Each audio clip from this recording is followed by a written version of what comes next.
అండి మధ్యాహ్నం భోజనం చేసిన తర్వాత పిల్లలు అయితే పడుకున్నారు. ఇంక నేనైతే చాలా బట్టలు ఉన్నాయని చెప్పి ఫస్ట్ బట్టలు మడత పెట్టేశాను. ఇంక తర్వాత ఉదయం తెచ్చిన కూరగాయలు ఉంటే అవి కూడా వాటికి సర్ది పెట్టేసుకున్నాను అనమాట ఫ్రిడ్జ్లోని. ఇంకా ఈవినింగ్ అయిందంటే పనులు స్టార్ట్ అవుతాయి కదండి. ఫస్ట్ అయితే తినేసిన సామాన్లు అయితే తోమేసుకున్నాను. తర్వాత గోధుమ పిండి ఆడిందాం కదా అని చెప్పి ఈసారి అయితే జొన్నలు, రాగులు అలాగే గోధుమలు అనమాట. 3 కేజీల గోధుమలు అయితే 1 కేజీ జొన్నలు, 1 కేజీ రాగులు కలిపానండి. టేస్ట్ అయితే బాగుంటుంది. మల్టీగ్రీన్ పిండి అనమాట. ఒకసారి ఉత్తి గోధుమలు కూడా ఆడించుకుంటాను, ఒకసారి ఇలాగా ఒకసారి అలాగా ఆడించుకుంటాను అనమాట.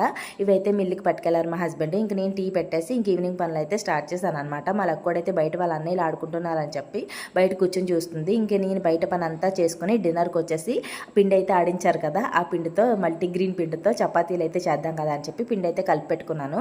1 గంట తర్వాత చపాతీలు అయితే చేస్తున్నాను అనమాట. నేను చేస్తుంటే మా పండుగాడు అయితే కాలుస్తున్నాడు, నాకు హెల్ప్ చేస్తున్నాడు. చపాతీలు అయితే చాలా బాగుంటాయండి, వేడిగా తినేయాలన్నమాట. చాలా మెత్తగా వస్తాయి, ట్రై చేయండి. అలాగే ప్లీజ్ వీడియోని లైక్ చేయండి. బాయ్.